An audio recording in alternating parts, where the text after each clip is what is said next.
despite what people, all we know is that there is no gay gene, like that's very clear, that's been substantiated.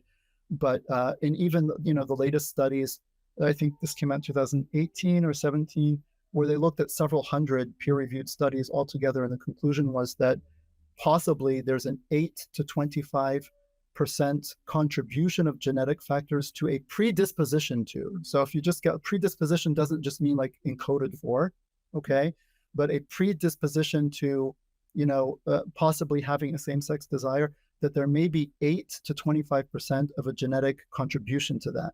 That's very low, because you're saying 8%, even 25%, even if you say there's a 25% genetic contribution, it's a contribution to a predisposition, not to the orientation itself. Yes. And that's the highest end of the genetic, contribution is 25%. And then, well, where's the other 75% coming from? Yeah. So clearly it's coming from environmental factors of some kind. Now, that doesn't necessarily mean that the person can control those, because a lot of those, according to the most plausible theories, at least that we have today, and of course science is always changing, which is another reason why we don't bank our theology on it to begin with, in this realm or in any other. A lot of those factors seem to be very, very early childhood factors, right? Which a person is not even aware of their existence yet by the time a lot of these kind of trends might be set in place in terms of identifying with their gender and so forth, right? But all I'm saying is that it's a very complicated, if we're talking about the sort of deep set homosexual tendencies or desires or gender dysphoria, as opposed to just kind of excessive desire of an adult who kind of just went beyond bounds and wants to try something new or something like that. But when we're talking about these kind of hard cases, right?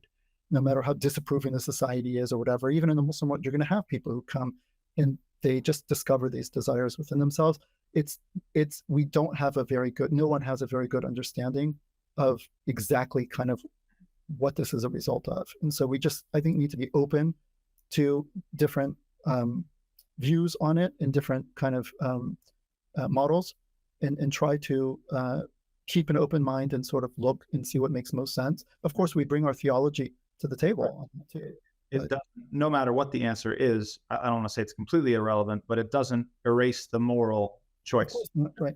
I think that's the thing to be clear about with others, is that regardless of whether, we shouldn't necessarily put all of our eggs in one basket when science is always shifting, but the entire reason that I think, the LGBTQ lobby had gone down that vector of argumentation in the first place is to excuse a moral choice, is to basically erase the moral moment and say, well, this is something that's natural, that is the way I was created, the way I was made, and I can't do anything about it. And I think as Muslims that we need to be insistent and very clear and very simple on the fact that no, there's no getting out of the moral choice, that even if there is some sort of degree to which that this is worse for you than other people, there's some science behind it, there's some genetics behind it.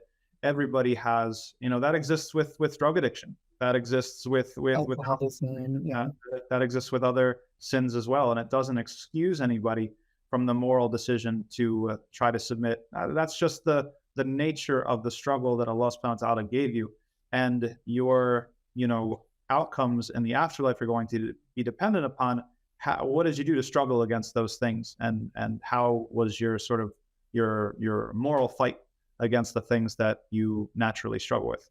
I mean, you could even look at like heterosexual. I mean, people have different sex drives. Some people have very, very strong sex drives, men, some women also, and some have much weaker ones, right? But the same rules apply to everybody. Yep. So if you're a male with an extremely high sex drive, you still have to be married to have sex in Islam. And if you don't, and you're just constantly, committing zina because you just have such a strong sex drive, well, I understand that rule might be harder for you to follow than for someone with a more manageable sex drive, but they have it harder than you do somewhere, I don't know, like everyone has their challenges. Everyone has their tests, right?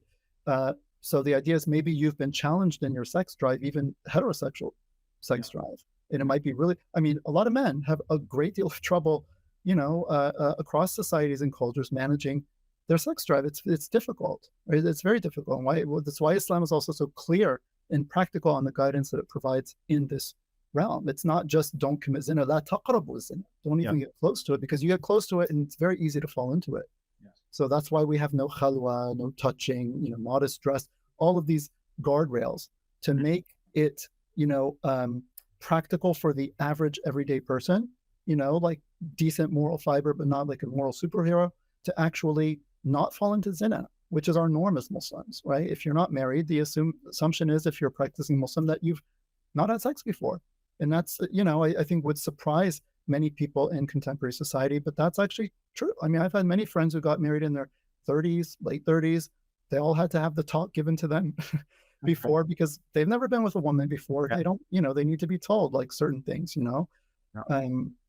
that's just taken for granted, right? It's very important, but it's a struggle.